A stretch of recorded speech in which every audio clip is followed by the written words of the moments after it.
for free. The Station of the Cross has partnered with My Catholic Will, the only online Catholic will writing tool.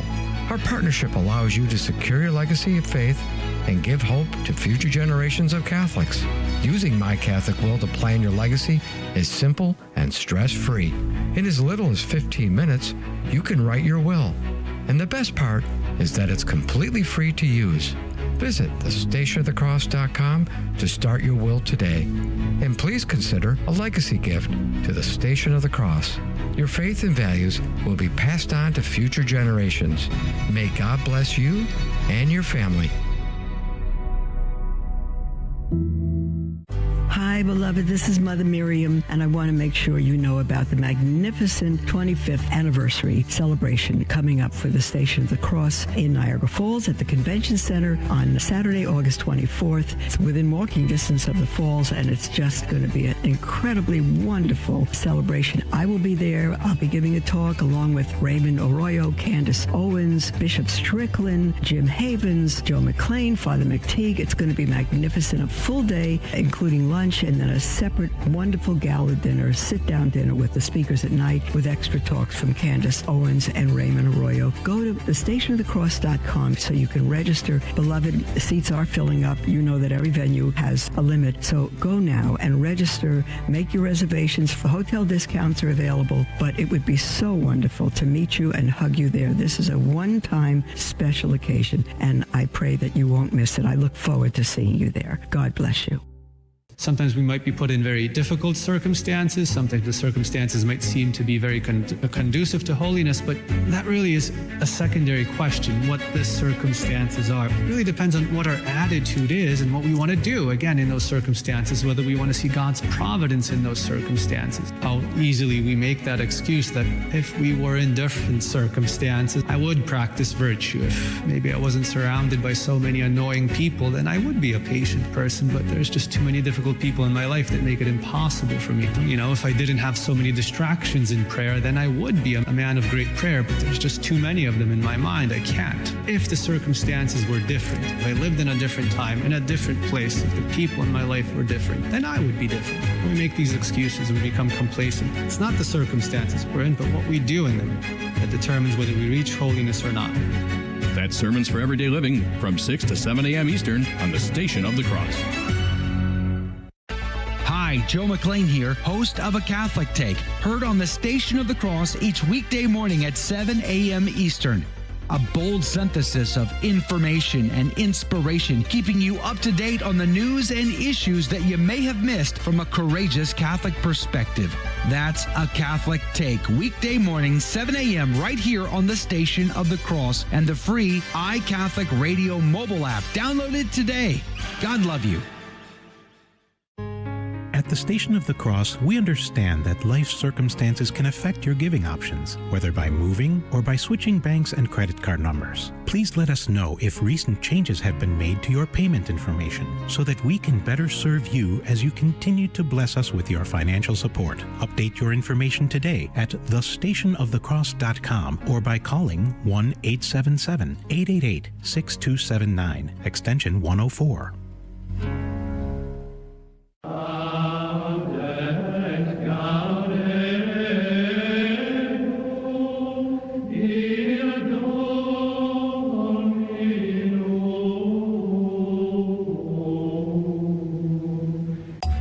All the time from listeners who discovered the station by seeing a Try God bumper magnet in traffic. You can request a free bumper magnet and start evangelizing just by driving around town. Go to thestationofthecross.com and click on promotional material under the About tab. There you can request a magnet for your listening area. We even have one for the iCatholic Radio mobile app. Request yours today. This is Joe McLean, and you're listening to the Station of the Cross, proclaiming the fullness of the truth with clarity and charity. Heard around the world on your Android and Apple mobile devices. Go into the world and tell every man that you meet, there is a man on the cross. A Catholic Take, What you need to know right now. A bold synthesis of inspiration and information. Keeping you up to date on the news and issues from a courageous Catholic perspective. A Catholic Take with Joe McLean starts now.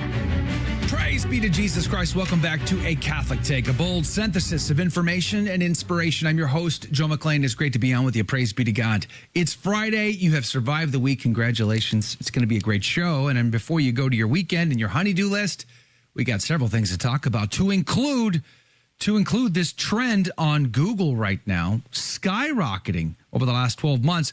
The Last Supper. People all over the world have put in the Last Supper into the search term of Google, and huge numbers. It's kind of a big deal. You'd love to say, hey, listen, it's probably because of the Eucharistic Congress. I mean, 50,000 Catholics in the United States had to influence that somehow, but sorry. Unfortunately, it's just the Olympics. It's just the Olympics that we continue to discuss this week. But there's a new scandal out that we need to get into, and that is the boxing controversy out of the Paris Olympics. Gender confusion.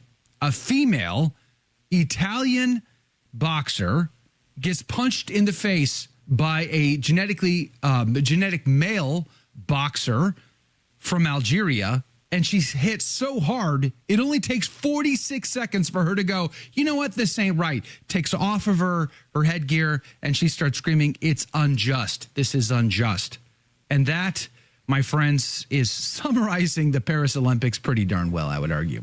And I don't know if you caught it, but the swimmers in the river there, they got sick as a dog yesterday. Apparently that river, the Sun River, is very, very dirty, let's just say. So there's a lot of conversation that's coming out of the Paris Olympics that we need to get into. And we're going to be doing that with Jason Jones coming up at 14 past the hour. The controversy in the Paris Olympics over gender confusion. But we're also going to get an update from him on the situation of the Christians in Gaza. All of that with Jason Jones at 14 past. And then we're going to have a conversation with Timothy Flanders.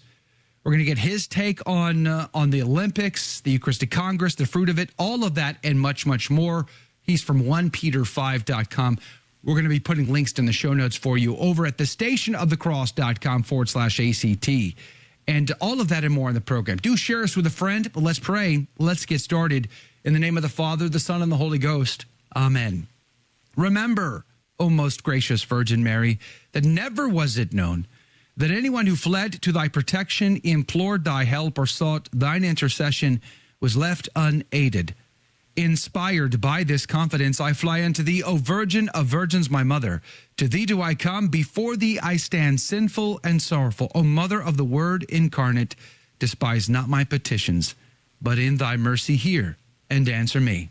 Amen. In the name of the Father, the Son, and the Holy Ghost. And now your saint of the day. Saint Alphonsus Liguori, pray for us. Alphonsus Maria de Liguori was born in the year of our Lord 1696 to a pious noble Neapolitan family. By age 16, he had received his doctorate, and he became one of the greatest lawyers in Naples. Though a faithful Catholic, he was tempted by worldly pursuits and pleasures, though not to any grave sins. After a great humiliation in court sent him into a deep bout of depression, Alphonsus realized God's will at work and discerned a vocation. His reluctant parents finally approved, and Alphonsus was ordained at the age of 30. He quickly became known for clear and simple preaching and gentleness in the confessional, fruits of his own experience with scrupulosity.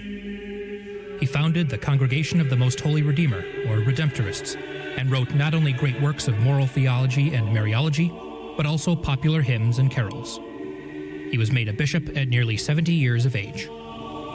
Alphonsus suffered patiently from opposition to his good work and from decades of painful arthritis that left him permanently hunched, until his death at the age of 90 on the Feast of St. Peter in Chains, his memorial in the modern calendar. The Church has titled him Prince of Moral Theologians. For more about this day and others in the Church's calendar, visit thestationofthecross.com/saints and seasons. Saint Alphonsus Liguori, pray for us. And now your headline news. The Hill is reporting Evan Gershkovich, Paul Whelan released in massive U.S.-Russia prisoner exchange. Wall Street Journal reporter Evan Gershkovich and former U.S. Marine Paul Whelan were released in a historic prisoner exchange with Russia yesterday, along with several others, including Russian citizens who were being held as political prisoners. President Biden credited Germany, Poland, Slovenia, Norway, and Turkey with helping secure the deal. Republican and Democrat lawmakers began welcoming the release of the detained Americans, but also raised concerns that the prisoner exchanges risked motivating hostage-taking of Americans in the future. The Blaze reports liberal tech CEO endorses Trump. David Marcus, co-founder of Facebook's abandoned cryptocurrency venture, and he also ran the Facebook Messenger unit for several years, as well as being the president of PayPal. He is now the chief executive of cryptocurrency startup Lightspark. Marcus revealed in an essay on X that he is crossing the Rubicon, parting ways with the Democrat Party and endorsing President Donald Trump. Marcus's endorsement comes just weeks after Elon Musk wrote, "I fully endorse President Trump," after the former president survived an assassination attempt. And the New York Post is reporting illegal Jordanian migrants who tried to breach Quantico base allowed to walk away free. Hassan Youssef Hamdan, 32 years old, and Mohammed Khair Dabous, 28 years old, were released from Immigration and Customs Enforcement detention despite their immigration status. Hamdan had crossed into the country illegally in April, and Dabous had overstayed his student visa and is subject to removal proceedings. Law enforcement told the Post it's still unknown why the men allegedly tried to go onto the base. Hamdan and Dabous were charged with misdemeanor trespassing on a military property and appeared before a judge for the first time July 22nd, when they were ordered released on the condition that they show up to court for their immigration proceedings and stay away from Quantico or other military bases. Federal prosecutors supported this and didn't seem to have any issues with it. Let that sink in. And those are your headline news. The gospel today comes to us from Matthew chapter 13, verses 54 through 58. Jesus came to his native place and taught the people in their synagogue. They were astonished and said, "Where did this man get such wisdom and mighty deeds? Is he not the carpenter's son? Is not his mother named Mary, and his brothers James, Joseph, Simon, and Judas? Are not his sisters all with us? Where did this man get all this?" And they took offense at him. But Jesus said to them, "A prophet is not without honor except in his native place and in his own house." And he did not work many mighty deeds there because of their lack of faith. The gospel of the Lord.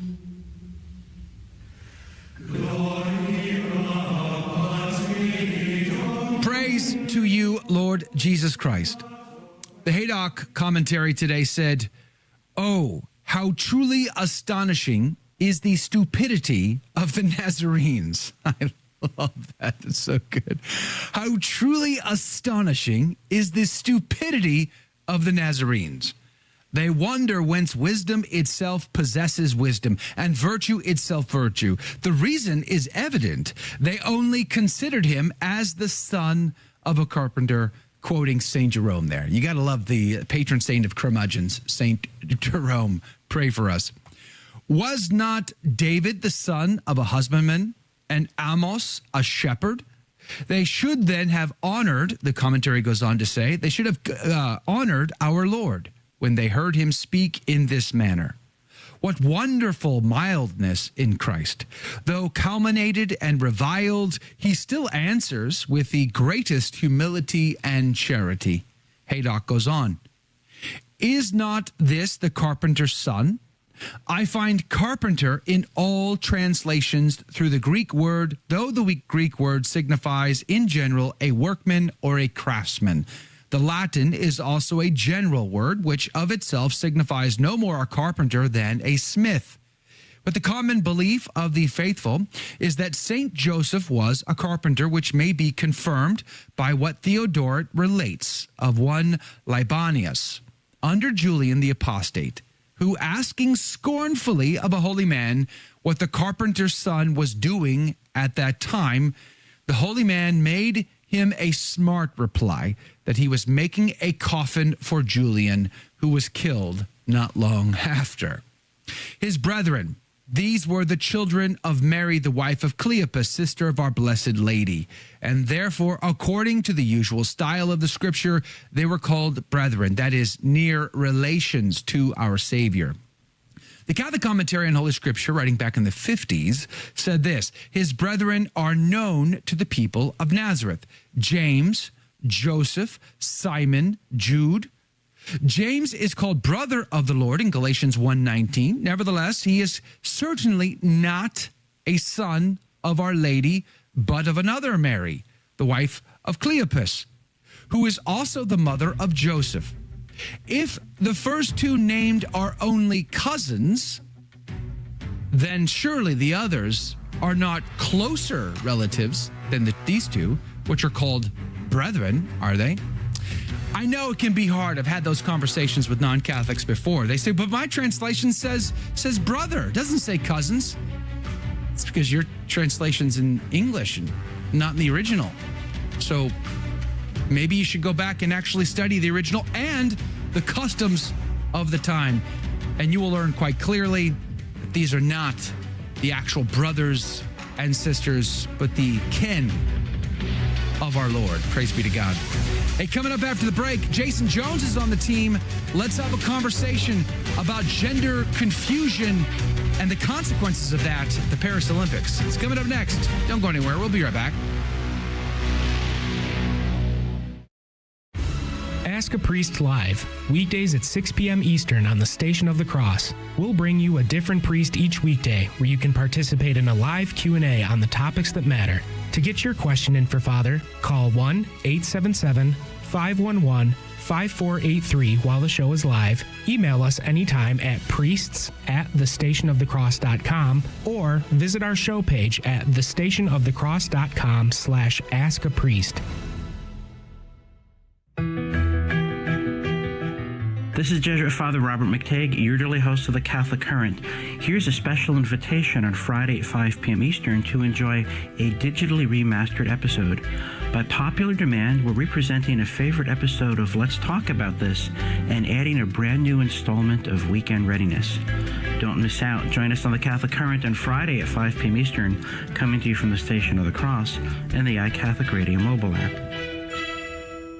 Hello, this is Steve Gleason with your 1-minute tool for Catholic evangelism. Here's the question for your non-Catholic friend. Have you ever replaced pronouns in the Bible such as who, whom, whosoever, ye, you, etc., and replaced those words with your name and therefore you personalize the Bible to yourself? Do you do that? Is that a safe way to read the Bible? Well, here's your 3 best friendship tools for Catholic evangelism. Number 1, Bible complexity. Mechanics study motors, architects study design, linguists study syntax, but for the most part, Christians don't study the how-tos of safe biblical interpretation called hermeneutics. Secondly, Aquinas. In the Summa, we see the caution. Aquinas says of the Bible, quote, the manner of its speech transcends every science because in one and the same sentence, while it describes a fact, it reveals a mystery. And thirdly, a tough comeback. I know it seems plausible to simply say the Bible is a love letter straight from God to humanity, but wait a minute. A sentence or a paragraph in a love letter has context. Yes, with great caution, we can personalize some context, but remember, when you're at the central figure in the Bible, God isn't, and that's just wrong.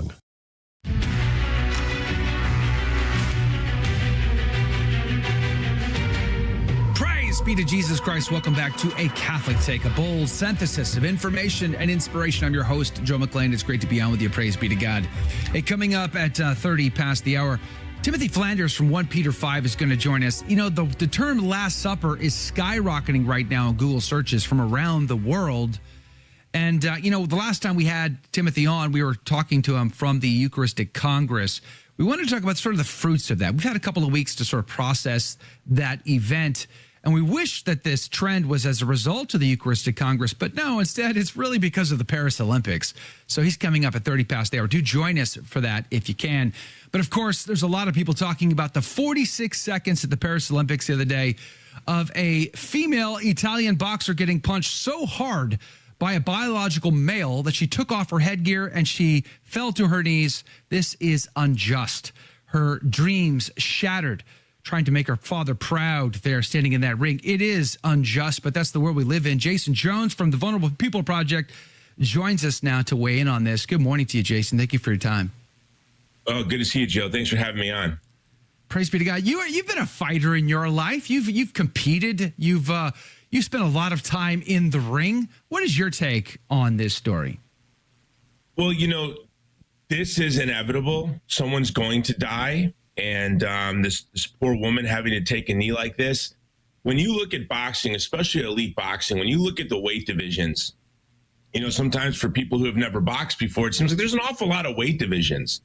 But the difference it makes in weight is unbelievable. And the same thing when you have a man or a woman. I remember I used to fight in my 20s, hadn't trained in 15 years, been training for about 3 months. And my friend said, hey, do you want to spar this woman? This is an MMA fight. And she was a professional fighter. I had just been back in the ring. We were technical sparring, not even going hard, and I'd accidentally knocked her out. The difference between a man and a woman's body, it's unbelievable. And there's no more difficult of all the combat sports. The most challenging of them all, in my opinion, is boxing.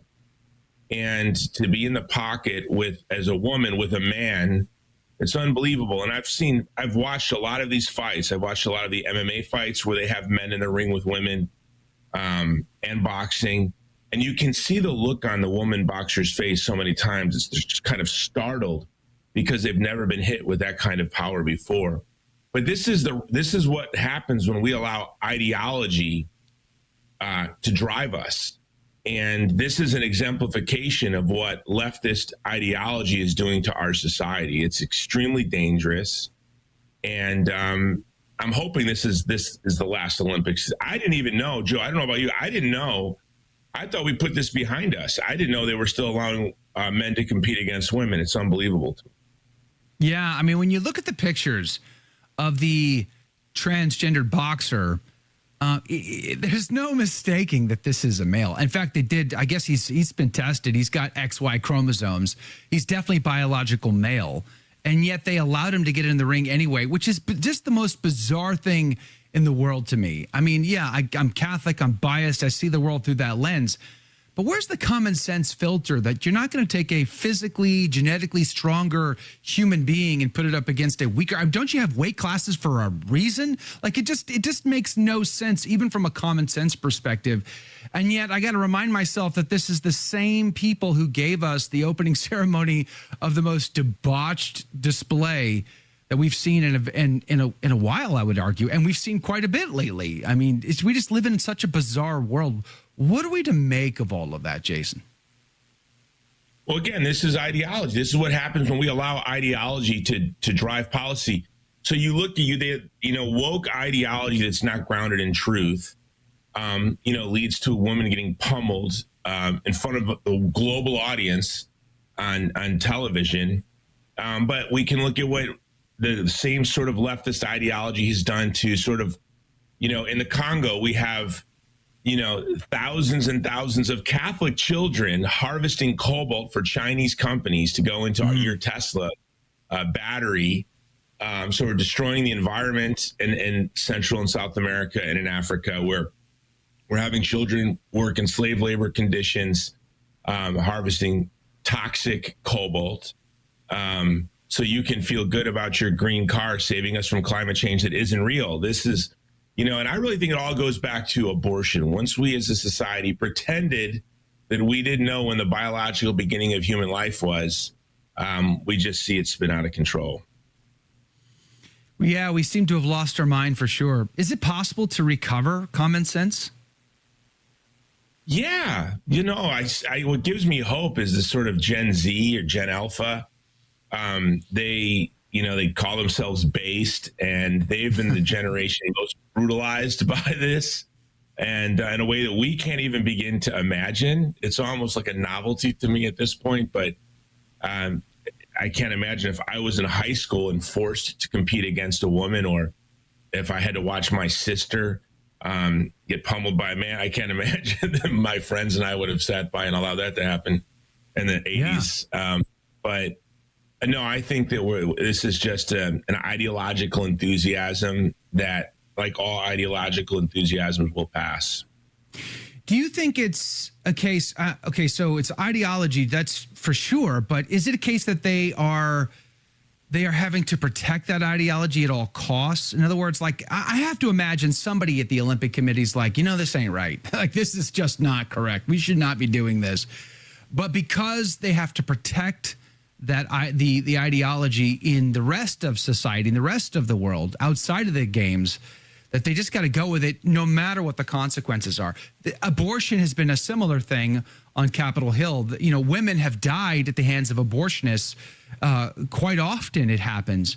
But to protect the sacred cow of abortion, they turn the blind eye. Is that also what's going on? No, most definitely. They understand that they have to remain consistent. And we've seen, and you've seen these interview after interview, where they, they interview these folks who are advocating gender ideology. Do you think it's okay for a biological man to fight a woman? And they'll say, yes, I do. It's about talent. They're lying. They don't know what the hell they're talking about. But, and there are real world consequences to real young people. They're, at the very least, it's just their ambition, their life's long work. When I fought in 1995, I had the privilege of representing the United States in a competition that's every 4 years in Japan that I'd wanted to compete in since I was a little boy. And so, after about 15 years of training and dreaming, I was able to do that. And I can't imagine for a young woman who's trained her whole life for the Olympics and ends up losing her slot because that man that was punching that woman in the face, she took a woman's slot. There's a woman that should have been in the Olympics in that man's place. But young people and mothers, it's interesting when I used to run political campaigns and the female vote, it's very unique. It's very interesting. And women are protectors of their children. And so I think we're seeing the Kamala Harris campaign. There have been many stories where they're really worried about Trump quote unquote, weaponizing the trans issue. What they're most worried about is those soccer moms that's going to determine this election is going to be soccer moms. And this trans issue is going to play a big part in delivering Trump the victory, I believe. And so I do think we're hopefully coming to the end of this. Well, I want to switch to another injustice story out there, and that's the Christians in Gaza, seemingly caught between a rock and a hard place here, the IDF and Hamas. It's not a great place to be. What's the latest on the Christians in Gaza? Yeah, well, it's quite tragic. In fact, there are 2 churches in northern Gaza left. Every Christian, every church and every Christian facility in northern Gaza has been bombed by the IDF. 8% of the Christians have been killed and 90% of their homes have been destroyed. The Christians that are there in the Orthodox Church and the Catholic Church are subsisting on about 250 calories a day. So we have the oldest Christian community in the world, a Christian community that goes back to the 1st century. These are literally the descendants of the 1st century Christians, of those Jews who walked with Jesus himself and converted. And it's quite tragic that those of us in the West, the church in the West, has been silent on the IDF's siege on these last Christians. In fact, they've been told to leave northern Gaza, but northern Gaza is where the Christians are from. And the Christian community has stated very clearly, we will never leave. And the IDF has responded to that by literally bombing churches where the Christians are sheltering. Wow.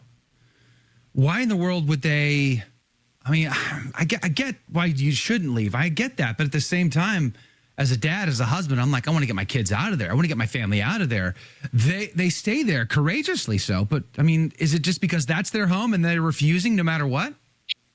No, it's because their experience since 1948, when there were over 100,000 Christians in the area, that when they leave, that Israel never allows them to come back. Oh, wow. So even the church hierarchy, this is a war of ethnic cleansing. It's made obvious. If people don't want to see it, they don't want to see it again because they're blinded by ideology and propaganda that a nation state has waged on Christian conservatives, especially quite effectively for the past 5 decades in the United States. But yeah, we launched GazaChristians.com. We've been delivering trucks of food into the Christian community. We've been providing, evacuating and providing medical care to those Christians who are wounded. They won't even really let us evacuate the Christians. You know, we were sort of what the Vulnerable People Project does. We evacuate people from wars. And when the invasion started of Gaza, we made ourselves available. We were asked to evacuate some wounded pregnant women, which we did. And we said, well, we can, rescue, we can evacuate more than this. And they made it very clear. We do not want to leave. We were born here and we will die here. So what's the best thing we can do to help the Vulnerable People Project or help the Christians in Gaza? Well, pray, number one. Paul in his letters, the majority of the time he exhorts us to pray and fast and tithe. It's for the persecuted church. I often wondered, who was Paul talking about? Because they were all pretty much persecuted at the time. Yeah. But, you have to think what they lived through. So first of all, we should remember the Christians of Gaza. Many Catholics, it's striking to me, have been drinking the evangelical Christian Zionist propaganda, which is just startling. And they don't even know that there are Catholic communities in the Palestinian Catholics go back to the very first century. And so this is the oldest Catholic community on earth that is looking at being completely cleansed from where they're from. So you can also go to GazaChristians.com, and we list all of the attacks on Christians by the IDF there. You can see what those attacks are over the past several months. And you can donate, and it's $30,000 a truck. And we've been given permission to bring in 10 trucks a month. So 10 trucks a month at $30,000 a piece. We're going to need some help to get that done. We're going to put links to GazaChristians.com. You said GazaChristians.com. We'll put a link to that. Yes, sir. We'll put a link to the Vulnerable People Project as well. VulnerablePeopleProject.com.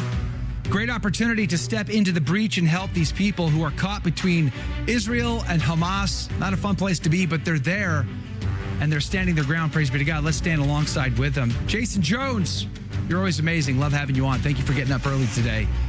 And we'll be praying for the Christians in Gaza and the work of the Vulnerable People Project.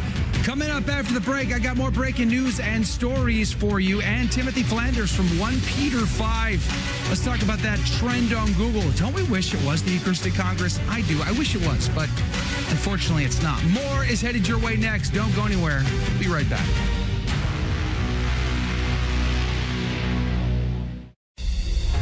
I'm Jim Havens, host of The Simple Truth, heard weekdays at 4 p.m. Eastern on the Station of the Cross Catholic Media Network. This is kind of the playbook of how the culture has been so decimated and destroyed. I think the most important thing is to just recognize how much we have been manipulated. And, I've come to see anytime Christianity and Judaism are weak, the occult just fills in. It's like the jungle. The weeds just come in, and that's what fills the gaps. That's The Simple Truth, weekdays at 4 p.m. Eastern on the Station of the Cross. What you're offering and giving to me, you deserve to get back because you're offering more than I can give. I learned so much through the Stations on the Cross. I listen to the radio station daily, and I absolutely love it. I was attending the chapel and places like that, and through your programs, I was able to find out how other Protestants had come back into the Catholic Church. God bless the Station of the Cross. Donate today at thestationofthecross.com.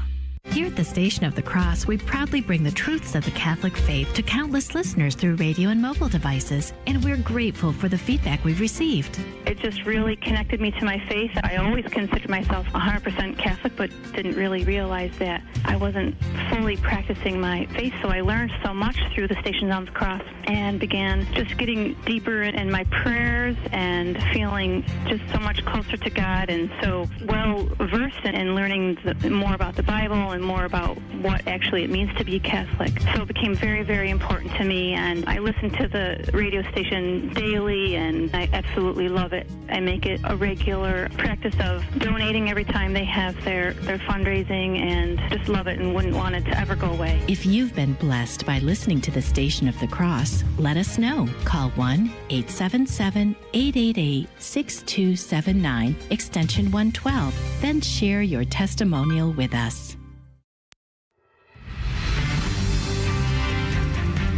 Praise be to Jesus Christ. Welcome back to A Catholic Take, a bold synthesis of information and inspiration. I'm your host, Joe McClain, and here are your headline news. Just the News reports Trump loses appeal of gag order. Former President Trump lost his appeal of the gag order issued against him in the New York hush money criminal case. A 5-judge panel sided with Judge Juan Merchant yesterday, ruling that he was correct in maintaining parts of the gag order, which will remain in effect. And Catholic News Agency is reporting 3 more pro-life activists sentenced under the FACE Act. James and Eva Zastro and Paul Place were sentenced to 90 days in home detention with 3 years of probation for a rescue attempt in which they blockaded the Carafem Health Center in Mount Juliet, Tennessee. The sentences were carried out by U.S. District Judge for the Middle District of Tennessee, Aleda Trauger. The sentencing for Eva Edel, an elderly pro-life activist who was also found guilty of being involved in the same rescue, was delayed until August. Edel, 89 years old, was a survivor of a communist concentration camp. Now, may have to go back to jail. And the U.S. State Department is reporting that they officially recognized Venezuela's opposition, Mr. Edmundo Gonzalez, and not Maduro, as the official victor of the election down in Venezuela. We'll have updates for you on that, but those are your headline news. Recently, I discovered that the term Last Supper is trending on Google. In fact, it is skyrocketing around the world, which made me think of Timothy Flanders, who is the editor at 1peter5.com. And, he's also with meaningofcatholic.com. The last time we spoke to Timothy, he was at the Eucharistic Congress, a big event, thousands and thousands of people, stadium packed. It was pretty exciting for a lot of people. But it turns out that this trend over at Google for Last Supper is in fact not caused by this big event in Indianapolis, but rather it is because of the Olympic opening ceremony, which was blasphemous, scandalous, debauched, and a lot of other things that we've been talking about all week long. We've invited Timothy Flanders back on to sort of follow up on the last conversation we have in regards to the Eucharistic Congress. Timothy, good morning, and thanks for your time today. Hey, man, it was good to talk with you, Joe. Praise be to God. Glad you're on the team. Thanks for doing it. So you've had now, a week and a half, 2 weeks to sort of decompress from the Eucharistic Congress. What were your final thoughts about your participation there? I was just, with any event that involves human beings, there's always going to be something to complain about. And I think that that's ultimately a spiritually harmful attitude to have. And so I think we need to have an attitude of gratitude. I mean, that's the reality. That's the truth. And I feel very grateful for this event because it was very, lots of positive elements. I wrote about it at 1 Peter 5, lots of traditional elements, even in things that might not be so traditional, like praise and worship music. I do believe that there is a reality in the graces given to pious souls. And that's a good thing we should be thankful for. I mean, this is an entire event that hasn't happened since 1941. And there was tens of thousands of Catholics parading through the streets of Indianapolis and then blasting Tantum Ergo in the World War I Memorial Park. So it was a glorious presentation of our Eucharistic Lord to the city, to the public, to our own souls, to the bishops. So I was very happy with it. I was I was edified, and it was great to connect with a lot of different pious souls out there.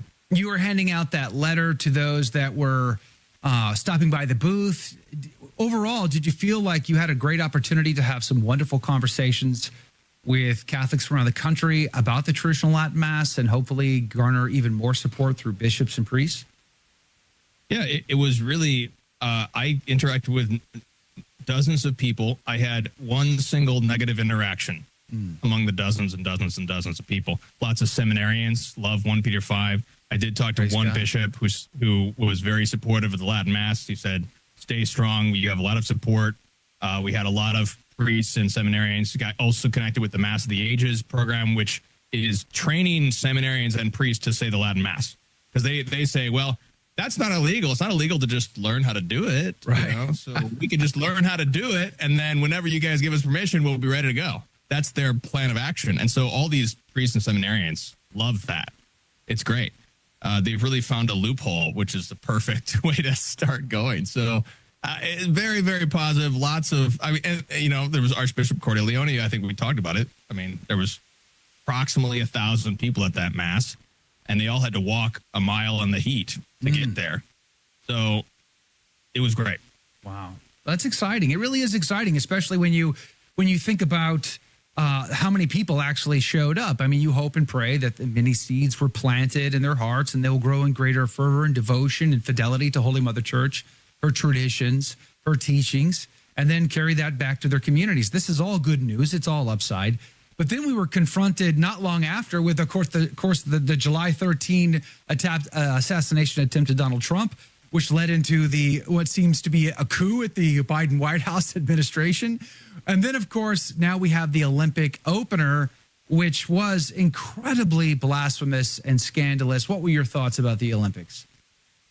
Well, first of all, it's important to note that there are, I'm sure there's thousands of pious Catholics who are athletes in the Olympics, and there's no reason to boycott an entire event because this bunch of, fools did some foolish, dumb, blasphemous thing. I think the Olympics itself is, in and of itself, is a great event. I mean, it's like a reflection of Christendom because it's countries working together, and this is what Catholics used to do. They used to have jousting and things like that between countries and fun sports and stuff like that. So there was a part of the opening ceremony which was completely overshadowed by Catholics, lamentably, and that was the celebration. The opening ceremony actually celebrated the rebuilding of Notre Dame. There was a segment, everybody missed it because they were focusing on this disgusting other part, and I understand that. But like I said, we just want to find something to complain about. We also should be grateful for the irony of God's providence, which is that the rebuilding of Notre Dame is not in the hands of the clergy. It's actually in the hands of the secular, liberal French government. And they're thinking, well, actually, we shouldn't do what the bishops want because they want to make an ugly church. That's what they want to do. And that's where then our revenue for tourism would go zero. Yeah. What we should do is we should actually imitate all the medieval rebuildings. So what they're doing is they're actually rebuilding it in a medieval method. So they're actually using all the medieval methods and materials that were used way back hundreds and hundreds of years ago, which is an amazing feat in and of itself. There's a whole National Geographic about it. So the opening ceremony actually celebrated this thing. Now, yes, it's an icon of just secular France, but think about the victory here because we had a celebration of there was like the other demonic part was the rock band celebrating the beheading of Marie Antoinette with a bunch of blood thrown everywhere. So that right there, if we let that define, they would never allow Notre Dame to happen. You know what the French revolutionaries did to Notre Dame. They desecrated it. Right. Yeah. That's what they really want to do to Notre Dame. But we have actually a victory here for the Catholic Church in Notre Dame, which is a great thing. And that's something very exciting that our children are going to still have Notre Dame as it was that our forefathers had. So I think this is just another day, another blasphemy from the occult, witchcraft, whatever, all these different elites who are doing all sorts of godless things behind closed doors. So we need to make public reparation. There's already been various acts of Catholics in France. And we need to be more forceful in the public liturgy of the streets. And I mean, when we show these things, when we show a beautiful procession for Corpus Christi, I mean, like just comparing that with the Eucharistic Congress. Eucharistic Congress, or just going into the beautiful church that had the perpetual adoration, or going into Notre Dame as it is today. That's so much more beautiful and everybody recognizes it than this debauchery. It's just dumb. Yeah. It just looks, it's ugly. It's literally ugly. And if you have a secular art critic who's an atheist, he won't appreciate that because that's not art. He won't appreciate this rock music. That's not really very artistic and very beautiful. He will appreciate just like the non-Catholics. We had like a Jewish composer signing the petition in the London Times to save the Latin Mass. Right. Because people who are sane understand artistic, beauty and the glories of Christendom. Yeah, it's bizarre. One of the points that I wanted to bring up with you today is, it's not just the opening ceremony, which was incredibly blasphemous, sacrilegious, and debauched. I mean, it's obvious to, I think, almost everybody, right? Like everybody sees that and goes, oh yeah, that's really bad. But like today, there's the story trending over on Twitter, on X, of this Italian female boxer who was forced to fight a biological male pretending to be a female boxer.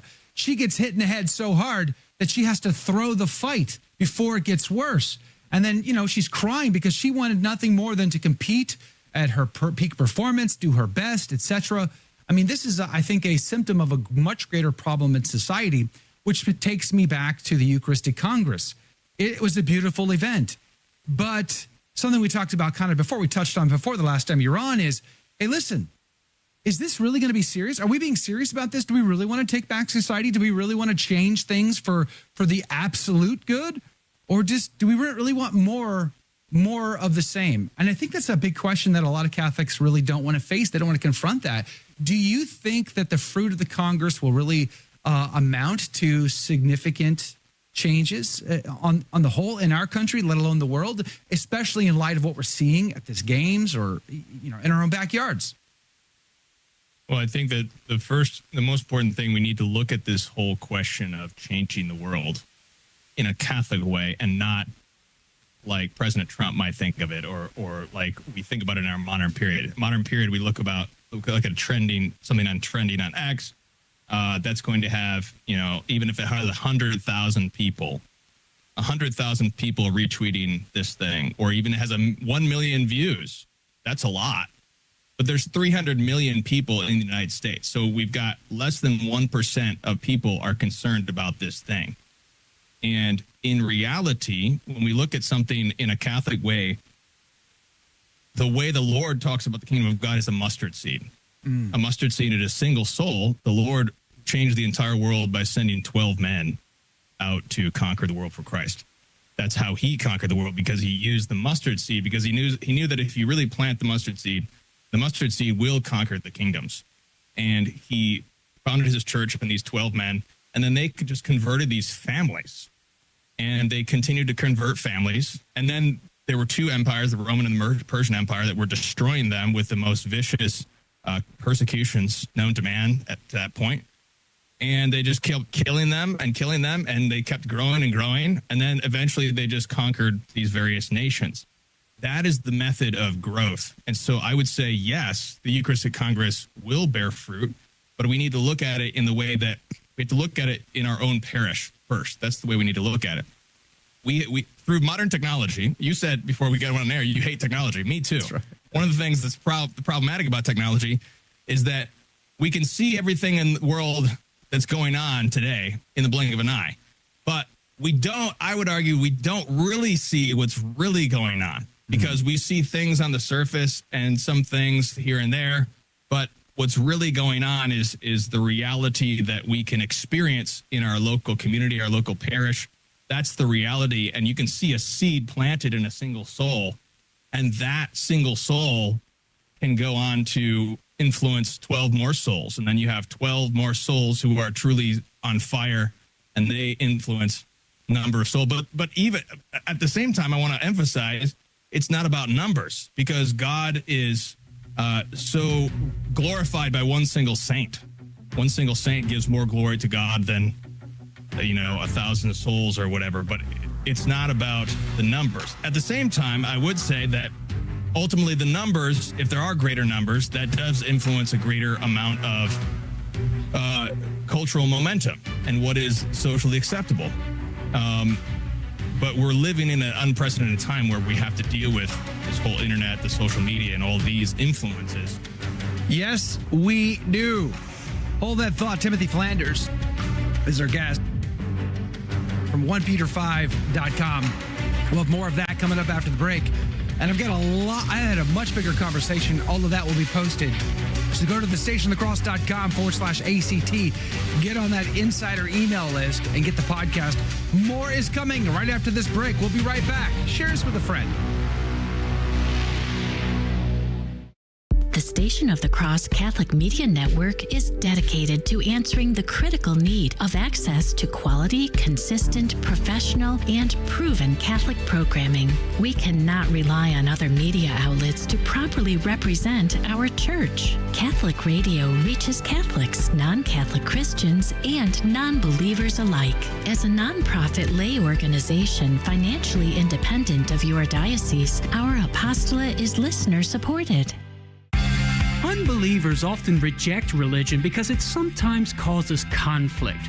They'll say, science will fly you to the moon, religion will fly you into buildings. Is this a rational basis for rejecting religion? The answer is no, and here's the reason. First, just because something causes conflict doesn't necessarily mean it's bad. For example, many wars have been fought over land. Does this mean we should do away with the right to private property? I don't think so. Second, the objection doesn't specify which religions cause war. It may belong to the essence of some religions to spread its message by the sword, and these we should reject, but it doesn't belong to all religions. So, to the question, should I reject religion because it causes conflict? The answer is no. I'm Carlo Broussard with the ready reason for Catholic Answers, Catholic.com.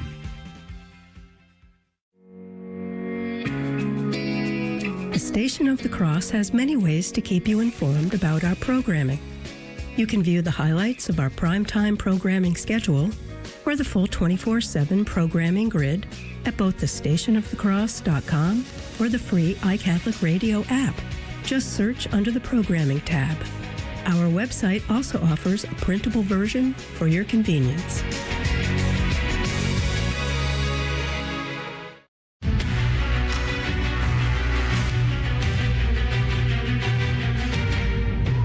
Be to Jesus Christ. Welcome back to A Catholic Take, a bold synthesis of information and inspiration. I'm your host, Joe McClain, and it's great to be on with you. Praise be to God.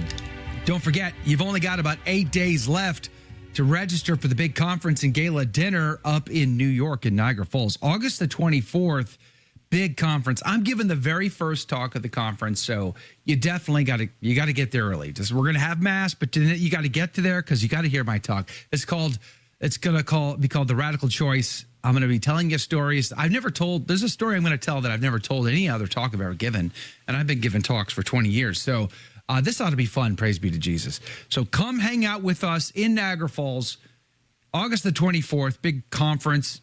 Candace Owens, Bishop Strickland, Father Mateg, Raymond DeRoya, Mother Miriam, Jim Havens, myself, and producer Jake. There's also a gala dinner. Go to thestationofthecross.com for the details. Click that banner. You'll find all the details about the event itself. You'll even see a schedule of the events, what you can expect. There's masses listed there to include a TLM and the dinner. And then there's hotel discounts. There's pricing for either event or both events. Check it out, thestationofthecross.com. I'm coming. I want you to come too. Again, thestationofthecross.com. But we're going to go back to our conversation with Timothy Flanders. Man, I wish the Last Supper was trending for all the right reasons. Unfortunately, it's not. What do we do about that? Let's go back to Timothy Flanders. That creates sort of a false reality. On one hand, it's false because it's giving a false impression of what's real. But at the same time, it is real because it is a fraction of what's really going on in these different places. So it's just this difficult period. But I do have confidence in the mustard seed of going to the Eucharistic Congress. I went, as I said before, I went to perpetual adoration. I wasn't like there all the time, but I did go there pretty much morning and evening every day, and it was completely packed every time, standing room only. You could barely get in. There were so many people going in and out of perpetual adoration at all times. So I think absolutely all those pious souls are mustard seeds with divine power.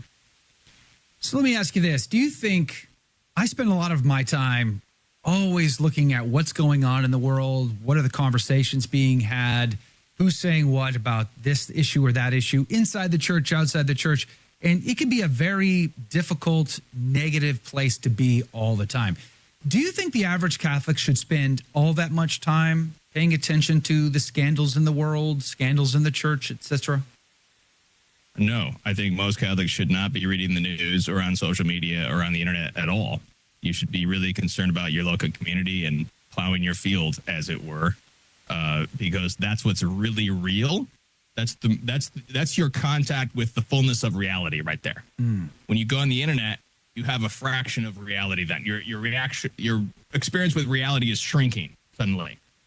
When you interact with real people in the flesh, when you interact with the natural world in the flesh, when you grow a garden, all this good stuff, then you have contact with reality. And that's how, the one of the reasons we have atheism today, Joe, is because modern man has been so disconnected with the natural world. He is insulated by all his technology from the reality of the way that the world really works. And if Catholics continue to get in this cycle of all the world, and I have the same thing, Joe. I make my income on the internet by following what's going on. And so my struggle is just simply, we want to acknowledge what's going on. We want to give people practical tips to deal with that so they can get back to their reality, and then they can also pass down the faith to their children. They can defend their children against these scandals that are going on. And we can just get on with the Catholic life because God is in control. Jesus is king. He's on the throne. And if you're feeling anxious and your peace is disturbed by these scandals and stuff, stop, get off the internet, unplug, throw away your phone. You need to work on your spiritual life. That's what's most important, and work on the reality of your local community. Okay, so what about then knowing one's faith? At what level does the average lay Catholic need to know their faith? Does the average lay Catholic, a stay-at-home mom, does she have to have read the Catechism of the Council of Trent, for instance? Do they have to have memorized the golden thread of St. Thomas Aquinas? Where's the line between pursuing virtue, maintaining a state of grace, knowing your faith, being aware of what's going on in the world, and then obviously scruples? Where would you say? Well, I think the average Catholic, you need your basic catechism, like Baltimore Catechism. That's pretty much all you need, honestly, because that's all a lot of these catechisms are just created so that you can get these basics and then you can save your soul. You don't need to worry about all the other things that are going on in the world. Don't need to worry about all the other theological questions that haven't been answered. Is the Pope infallible when he's not ex cathedra? In this and that case or the other, what about this encyclical? Just don't worry about that. Work on your salvation. Now, on the other hand, for non-Catholics, when I was Eastern Orthodox, I needed the internet to connect me with Catholics who knew their faith enough to answer the objections of Eastern Orthodoxy. And it was because of the internet that I got connected with other Catholics that were not in my local community. And it was because of them that I became Catholic. So on the other hand, there's also, if Catholics feel, if they have a particular gift of teaching or research or whatever, you need to join the fray, brother. Like, Joe, this is what you're doing. You've got talent. You can do this you've got gifts from God to share the faith. That's what you're doing. And so somebody can come along and get connected with the faith through you. But I think that many, many, many Catholics out there, we need to be content with the glories of the faith, the glories of the spiritual life, which is so much excitement and joy in that we don't need to worry and be anxious about all these other things going on or all the other questions that are beyond our power. Well, I got to tell you, one of the things that I'm concerned about for sure is just the impact that all the shenanigans, to use the Olympics as my example again, all of this impact has on my kids and their future. I mean, if this is this bad now, what is it going to be in 20 years from now? I don't see the world going in a good direction. I can't fathom an idea, a path, an option that says, oh, don't worry, we're going to vote the right people into office, and oh, don't worry, the Cardinals will vote the right Pope into office, and then everything is going to be happy-go-lucky, fine, peaceful, and content, and everything's going to be right in the world. I don't see that in the future. Do you somehow see a path that leads back to the Christendom again? Well, the path that leads back to Christendom, I keep on going back to your local community. People moving to St. Mary's, Kansas, having a Catholic town, for example. We have in St. Louis, Missouri, there is a celebration of Catholicism that's coming up in a few weeks, the celebration of St. Louis, which is a glorious festival taking back the city. We can't take back the country until they take back the city. I mean, I'm actually, my political views are quite controversial regarding the United States. And I'm an anti-federalist secessionist, so I don't really have a lot of faith in let's take back the country, because the United States is 300 million people. It's an empire that cannot be ruled according to Catholic subsidiarity. We need to get back to the local community. I can see in the local communities the path back to Christendom. You can see in different communities out there. You don't really see it on the news because they're not covering all these local towns and villages and cities and whatever and communities. They don't cover that. That's not. So, but if you go to those places, if you're moving to these different places, this is what a lot of Catholics are doing. They're moving to these different places. I have friends who moved nearby the Clear Creek Monastery. Sure. There's a great community out there. I was just there. So this is Christendom is real in those areas. You can feel it because that's we have the Three Hearts pilgrimage, for example. So there's different places, different communities that are going strong, and that's what's really great for our children when they can have this community where they're insulated for a time from the filthiness, and they can be formed. And then once they're formed, then they can face the filthiness, and they can know what's really going on and all the evil there. And then they can then build their own community too. And this is definitely exciting for me because I can see it in certain places. But when we look at the macro level, we don't see that because it's not there. It has to start.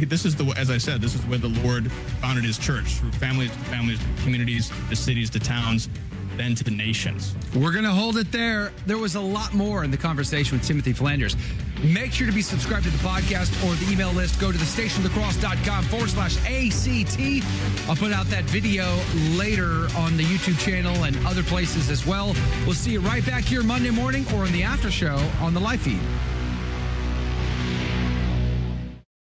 So what did you think of today's show? Let's discuss that right now in the after show. Your take on the after take. Comment, interact live with me and the team. All you need to do is search for one of our live video feeds on Facebook, YouTube, Rumble, Twitter, LinkedIn, and elsewhere. Simply search for the Station of the Cross, Joe McClain, or A Catholic Take.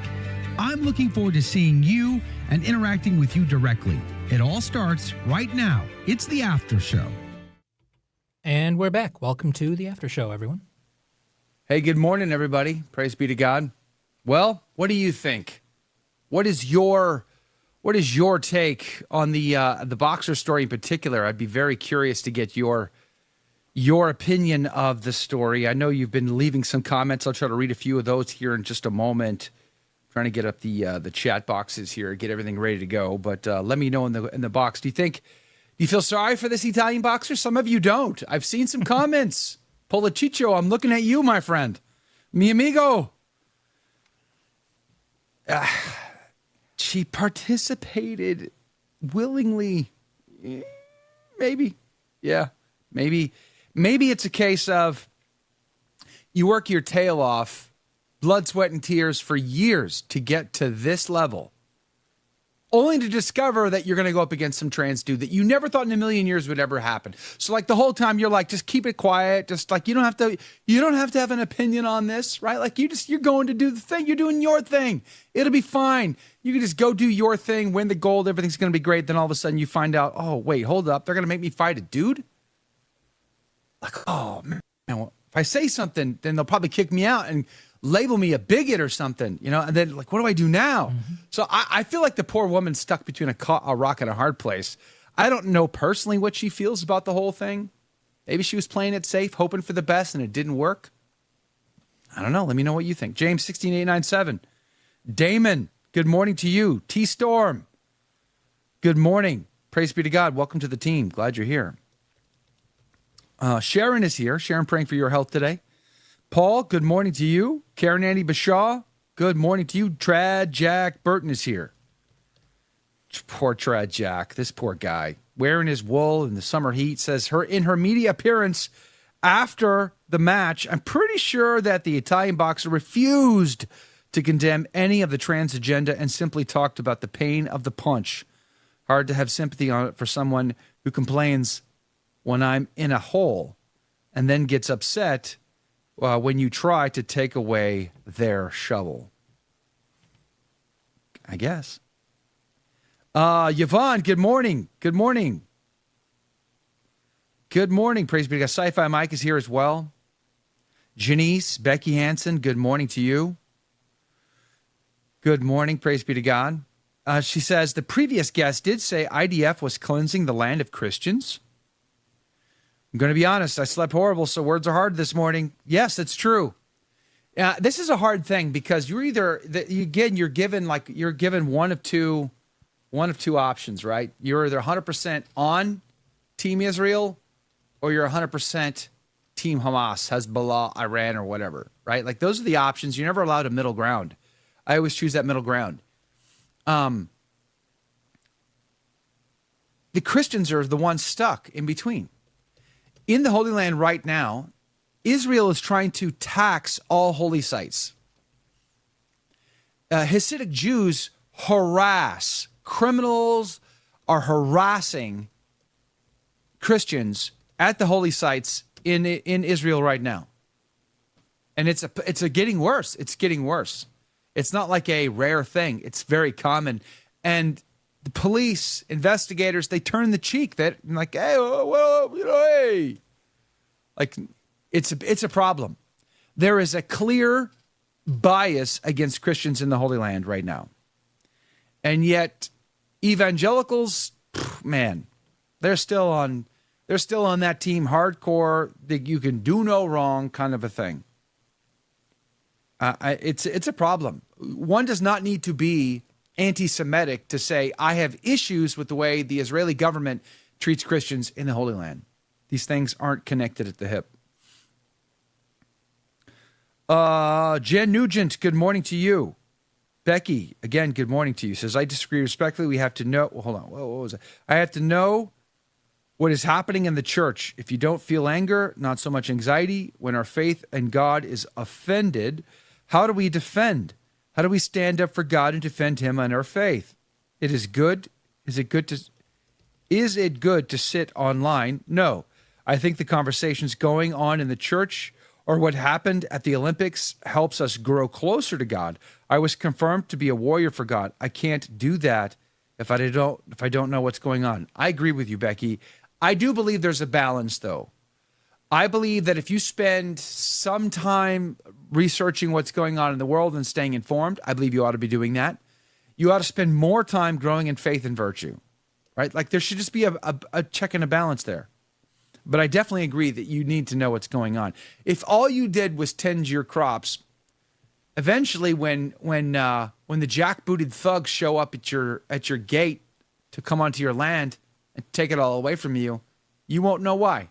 You won't know why they're doing that or what they're there for. You will be ill prepared for that in some regard, I would argue. But let me know what you guys think. Linda, good morning to you. Linda says she needs to file a lawsuit if he did indeed fail a gender test. I don't agree should be boxers, but it should have been a fair fight. I definitely don't think men should be fighting women, no matter even if they would have had a smaller man. Like I wouldn't have agreed to that either. I don't believe a man and a woman ought to be fighting in the ring. I don't believe that. Sorry. Becky says, boxer story, it's cheating because these men can't make the men's team. Women who do not speak out only, make the situation worse. And if a woman dies, the blood is also on your hands. Speak out. Don't let fear control you. I would agree with that. Janice says, I feel sorry for her. Even though we think she made a horrible choice to fight, the entire situation sure did get the world's attention. I would agree. It sure did. Sure hope so. I would hope that more people with common sense are going to come out and say, you know what, we're right. We shouldn't be doing that. I guess I just don't understand. I know I've got a bias. I get that I got a bias. really? Like, I just believe it's insincere for anybody to say, yeah, transgendered women should be fighting real women and should be competing in their sports. Like, that's disingenuous. Even if you did believe that a male can identify as a female or vice versa or what have you, like, even if you do believe that, I find it disingenuous, insincere that you would suggest that these people should be co-opting, they should be invading, infiltrating female sports. I just find that insincere. I just don't understand how you come to that conclusion. I just believe you're trying to protect your fake, false, horrible ideologies to the point that you don't care what the consequences are. Consequences be damned. That's what I think. Let me know what you guys think. Isn't that how all communists work, though? Slavishly adhering to your ideology, no matter what the consequences. The 5-year plan will be a success, no matter how many millions die. Million people dead is just statistic. It's right. This is good statistic. 5-year plan will succeed. You know, that's what this is. This is the 5-year plan for gender equality or whatever they want to call it. You know, women are equal to men in all cases, in all whatever, so you can have women fighting men. And in this case, they're going the extra step of saying, oh, this isn't a man, this is a woman. You know, it's that extra, absurdity. But there's a lot of people who wanted to go a certain length of the slippery slope and then stop. They wanted to keep going on the slippery slope and then stop at the spot where they were comfortable, where they could have everything they wanted. But the slippery slope doesn't work that way.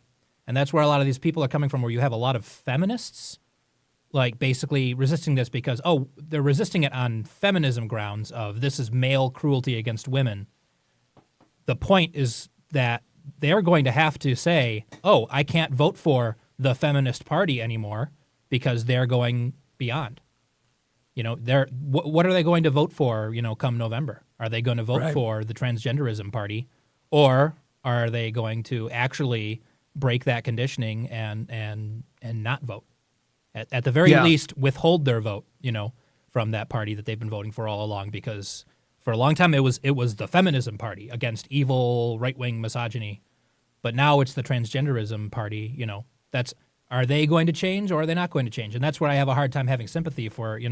There's someone, I think it was an old tweet, a famous old tweet screenshot about person who voted for the face-eating weasels party. Like, why is my face getting eaten by weasels? Why am I being attacked? Type of thing. It's like, well, whatever it was. I saw that movie. It was an 80s film. It was great. It's fantastic. To me, that sounds like the face-eating weasels from outer space. That would be like a 50s drive-in movie. Pretty sure it was Beastmaster 5 or something like that. I forget. That'd be a Roger Corman film. That'd be great. Face-eating weasels. We need like a Catholic Roger Corman, where it's just ridiculous, over the top, fun B movies. Just when we don't have any of the inappropriate stuff, it's just goofy stuff. That'd be fun. Let's get Sci-Fi Mike on that. Sci-Fi Mike. Sci-Fi Mike. We need you to be the Catholic Roger Corman. Can you do that? Can you direct? Linda says, Joe, I think you misunderstood my comment. She should have been fighting a woman. Now, I knew that. I'm sorry if I mischaracterized your comment. I knew that you were saying that. I guess I was you made me think about to say, even if they were like equally balanced on weight or whatever, or they got a smaller guy than her to kind of, give her somewhat of an edge, I still don't think that should be the case. In fact, I'm going to go even more controversial and say, I don't believe women should be fighting at all. Mm-hmm. That doesn't mean a woman shouldn't know how to fight. I think a woman has to defend herself. Sure.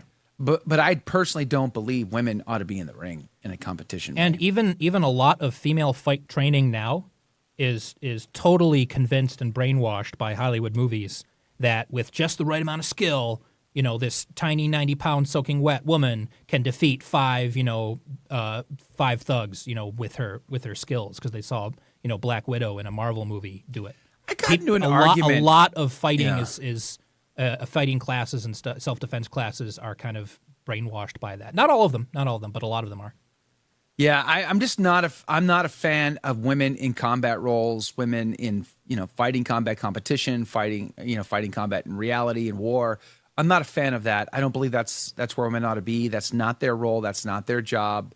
That is, in my opinion, a perverse notion of the dignity, the gift of human sexuality and femininity, and the roles that women play, especially going back to Genesis. I'm just not a fan of any of that. So, but you just reminded me, I got into an argument a couple of years ago with a colleague, and we were talking about this basic same subject, and Serena Williams came up. And we were arguing over Serena Williams at the time. And, Serena Williams is a fantastic tennis player. Mm-hmm. I would have to believe that if Serena was matched up with most males, she would beat them. Probably not all. But I bet she would hold her own against most male athletes. The person I was arguing against didn't believe that. He thought they would, that the average college male could beat Serena Williams. I'm like, there's no possibility of that. Like, that does not, like, there are outliers, I guess, is the point that made me think about it. Like, there's definitely going to be an outlier. I have no doubt right now there are some women out there that would be like, let me in the ring with that dude, and they'd probably knock him out. Like, I have no doubt that that's true. There are always going to be outliers, women who are strong, capable, or what have you. But that's beside the point, right? Like, that's just because that might be true doesn't mean that the bottom line is less true. The bottom line is women ought not to be fighting men, and I believe the bottom line is women ought not to be fighting in competition like that, personally. Let me know what you think. The fact that a few women are missing their left arm doesn't mean that women have one arm. Right? Well, sure it does. Yes, of course. Of course. Women have one arm. But I know a woman with women have two arms. Oh, I know a woman with one arm. Like that doesn't right. work. Yeah. The whataboutism. I mean, what was the example of the women's soccer team? They played was it 16 under boys? And they the boys wiped the floor with the women's. They probably were the greatest 16 and under boys team ever, though. No, it was a 16 under, like it was just I think it was like a state level or something like that. You're going to say it was an average? I'm pretty sure. Average. I bet they were. This is the women's, the dominant women's women's national team. Yeah. I'm not saying I would do great against the women's national team, but a bunch of 16 under boys who play. So you're taking, that's like the point. Harlem Globetrotters against, who are they again? Capitals or the Generals? I forget who they played. The Generals. The Generals. Yeah, it's like man. Obviously, the Generals were the best of the best. Clearly, which is why the Globetrotters always beat them. Anyway, I just feel like it's a little bit of a rigged system. I think that was an inside job. I think it might have been an inside job. The Harlem Globetrotters were an inside job. They were totally a conspiracy. I'm got to get the book on that one. I'm sure there's a book out there about the CIA-linked conspiracy of the Harlem Globetrotters and the Catholic Church. I'm sure there's a book on it. Hey, by the way, Janice, good morning to you. Colleen, Miriam, Evelyn, Christine, Sirius 777. Look it up, Joe. What am I supposed to be looking up? I missed it. I missed what I'm supposed to look up. Look it up. The Globetrotter thing? I will look it up. Miriam and Helen Grace, good morning to you. William Jones, he says, I think women should know martial arts and firearms and have as much competency as health and ability permits. This is because of a fallen... yeah, I would agree with that, William Jones. I don't have any issues with that. No problems whatsoever with any of that. I do have an issue with their being in fighting competitions. I don't believe they should be in the fighting sports.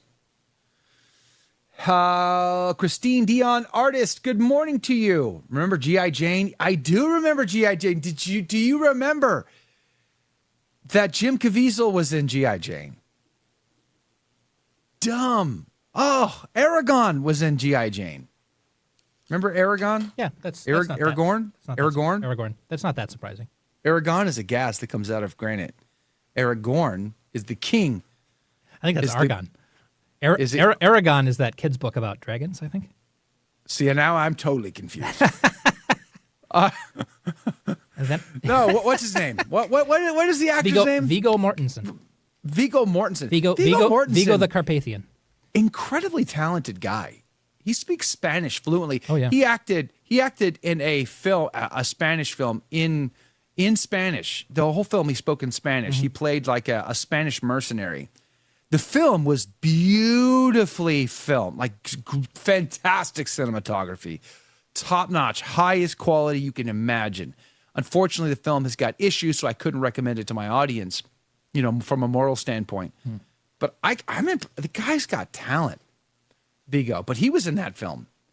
It was such a hit job, G.I. Jane. Such a hit job. Let me know what you guys say, if you guys remember that film at all. William Jones says, Antichrist is Antichrist and does Antichrist things. Is that a Kamala Harris quote? I'm just asking for a friend, because it sounds very Kamala Harris-like. Of what was and will be again someday. How does that phrase go again? I forget. Melanie, good morning to you.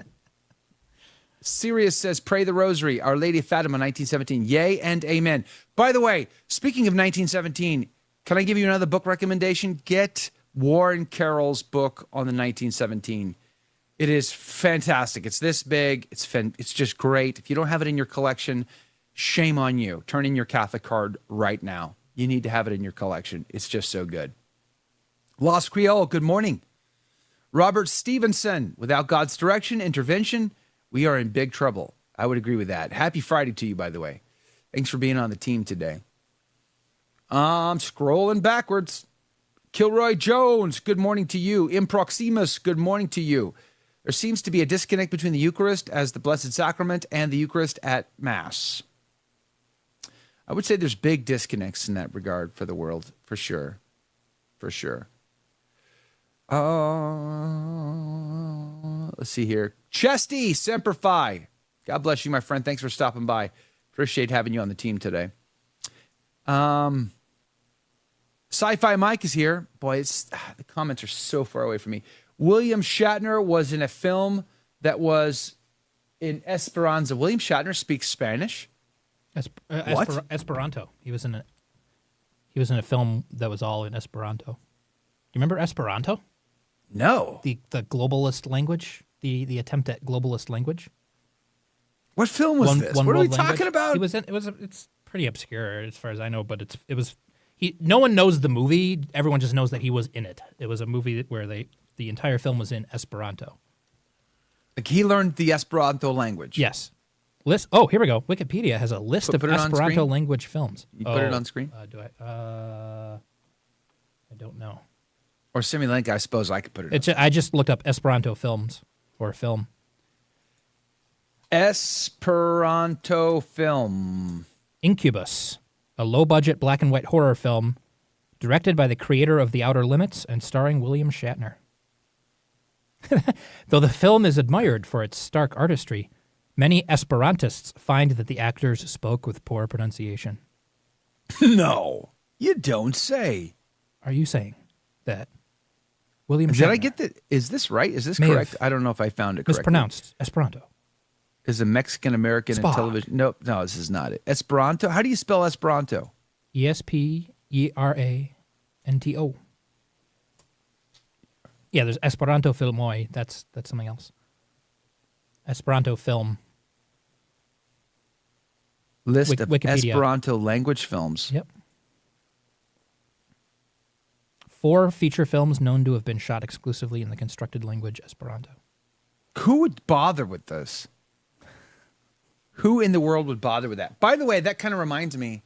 So last week, there was maybe 2 weeks ago now, there was a documentary film put out by Protestants on the Ark, the Noah's Ark.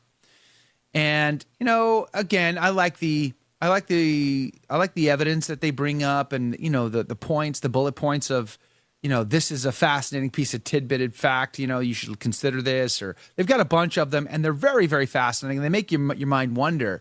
But there's always that Protestant layer on top that kind of makes it a little cringy for me at times. But nonetheless, one of the points that they looked at was from a language perspective, and that is fascinating to say the least. I've talked to a DNA scientist a few times on the program, a Protestant DNA scientist who works for Answers in Genesis. And when they look at they will look at DNA and the results of DNA, and they'll overlay that with the study of languages, the haplogroups, and because they categorize people by language group, And then they overlay that with, like, say, the genealogies in Scripture, and you find incredible patterns there that just line up. Well, in this film, what's it called? Something About Darkness. It was just out 2 weeks ago. They got this language expert on, and they point out when you follow the line of languages all the way back, they stop, and they can't get any further. And it's the same is true for all languages on Earth. They basically come to the same point in the timeline, and then they stop, and they can't get any further. No more information beyond that. So beyond that point, presumably, would have been the global language that all humans would have spoken, i.e., at the Tower of Babel, before God gave them all language groups and separated them and put them on their merry way. I find that utterly fascinating, to be sure. Honey West, good morning to you. Honey says they want us to be neither men nor women, trying to erase roles, feminize men, and make women men. Yes, I would agree with this. The Ark and the Darkness on YouTube, Honey West 25 says. Thank you for telling me, give me the title. It's called the Ark and the Darkness. Although I gotta be honest with you, the whole time I'm watching the film, there was issues, like technical production issues, that kind of caught my eye the whole time. So I was a little distracted by that, because I've done so much filming and whatever, and I had plenty of my own issues, because I always find the faults in mine. I tend to look for those kind of cinematography, production issues on others. So I was a little distracted by that. But there's a lot of great information, like the layers, sedimentary layers that got laid down very quickly, and just there's a lot of fascinating facts that are worth your time. Honey also says it's disgusting that boxing needs to be men do not belong in women's sports, changing rooms or in any women's sports ever. I would agree with that 100%. Nick the Mike, good morning to you. Good morning. Praise be to God. Thanks for being on the team today. Kevin, good morning to you, my friend. KSB Benedictine Oblate, Ora et Labora. Or Benedictines. Praise be to God. Good morning to you. Says Joe, that is fascinating. Can we get a website? I watched that documentary film, The Ark and the Darkness. I watched it on YouTube. So Answers in Genesis, you could Google Answers in Genesis. They were a part of it. I don't know that they were responsible for it, but they were definitely a part of it. But you could just go on YouTube and put in The Ark and the Darkness, and you'll find it there for sure. Now, the Kolbe Institute basically presents the same information, but does it from the Catholic perspective. So they've produced a documentary film as well. Theirs was, I would argue, theirs was a wee bit dry. Same information, good information, but just a wee bit dry. So it's hard when you want to send something to like that relative, that friend, that coworker that is, has maybe never considered young earth creationism or something like that. It's tough to find the right source that kind of can capture their imagination and keep their attention, and yet present these talking points in a way that they'll actually consider. It's really hard. I find most people will if they think young earth creationism sounds absolutely fanciful, they just ignore it and they keep moving. And they just dismiss it altogether rather than, consider some of the issues. But here's a fascinating thought. Can I just bring this up, because now that I'm going down this rabbit hole. All right, so when you look at the sedimentary layers, you have an explosion of fossils in a layer. And there's tops of mountains, there'll be fish and aquatic animals up there in the same layer as dinosaurs, land-dwelling mammals, things like that. So you see, in fact, there's so many fossils that there's not a real great rush to collect them anymore, because they've got already a huge selection. Yeah, they're always on the look for the full skeleton of T-Rex. Yeah, they'll take that. That's worth a lot of money. There's a lot of animals they don't even like. Oh, yeah, it's neat. Okay, yeah, sure. Oh, you got one of those. Oh, okay, great. Yeah, we got about 5,000 of those. Yeah, that's wonderful. They're not that great. And of course, they'd love to find yet another woolly mammoth with hair, still hair, and food in the mouth and in the belly digesting. So whatever killed that woolly mammoth killed it that fast. Smothered it in ice, killing it that fast. How did Ötzi the Iceman get his skin preserved in ice exactly? Because like if he sat there for 30, 40 days before everything froze over, then his body would have decayed. So whatever Ötzi got stuck in happened pretty quick. I don't know. Seems interesting to me. But here's the question. Here's the real question. We find the fossils, huge, massive quantity of fossils, mammals, fish, birds, T-Rexes, reptiles, all of it. They're all there. Where are the humans? Where are the human fossils in that record? Why aren't we finding a lot of human fossils there? I don't know. What does that mean if you don't see you see a lot of animals, but you don't see a lot of humans? What does that mean exactly? I don't know. I don't have an answer to that. Could it be that there's just not a lot of humans? There was way more animals than humans at the time of the Great Flood?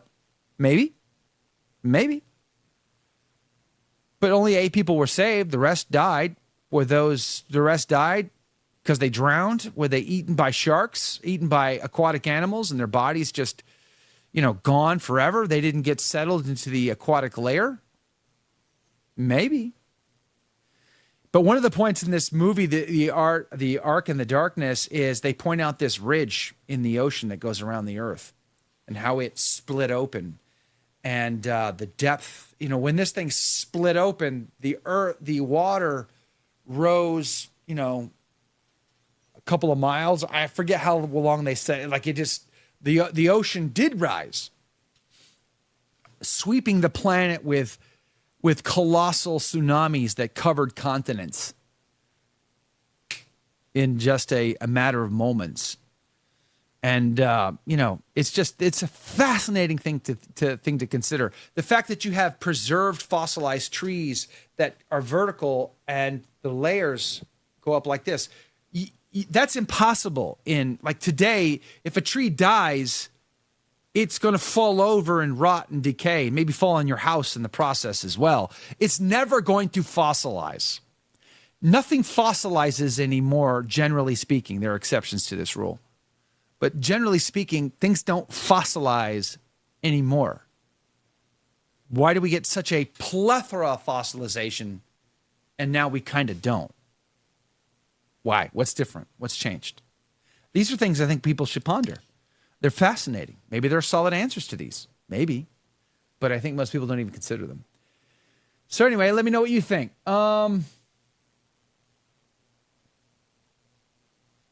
Yeah, the Kolbe Center is great. We have like a huge set of from the Kolbe Center of their presentations on all of this. I wish when I was in college doing my Young Earth Creationism project, I wish I had the Kolbe Center at my disposal. It did not exist back in those days. All I had was these Young Earth Creation Protestants that were also anti-Catholic along the way. Their resources were the only resources I had available to sort of read from. Honey says, Jake, what was the name Joe mentioned to watch the Catholic view of the Ark story? That's a question for you, Jake. Great question. See? These are the kind of solid answers you can expect from producer Jake. Catholic view of the Ark story. It's the Kolbe Center. Oh, got to go to the Kolbe Center. I thought it was referring to like a specific documentary or something because I thought we were talking about that a while back. I think we did. I've interviewed Hugh Owen in the past. Yeah. I've tried to get him on. He didn't reciprocate recently. I think there was some film or series that you were watching that was good about archaeology. It was from I can't remember. Archaeology. Oh, there's a Protestant archaeologist on YouTube that I love his channel. In fact, I bought his book and it's sitting right over there. Mm-hmm. He's not a Catholic. I think he's Catholic. Yeah, I wouldn't even say he's Catholic friendly necessarily. Yeah. I think he didn't want to come on my program. I invited him because I was Catholic, to be honest. Yeah. But I would say this: he seems to be sincere and honest about the evidence that he sees in archaeology. And to that I say, hats off to you, brother. Praise be to God. If you follow truth and you let the chips fall where they may, then I have great respect for you. And it seems to me, when I watch his videos, that's what he does. He follows the archaeological truth, let the chips fall where they may. He will defend the sepulcher, for instance, instead of the Protestant garden tomb that, that they try to avoid the sepulcher and all of that. He says the archaeology does not match that. You got to go to the sepulcher. I love that. So I love that. It's honest. Karen, Andy Bashaw. Good morning. I went into a rabbit hole. I know. Flat Earth. Is that next? Tune in Monday to find out.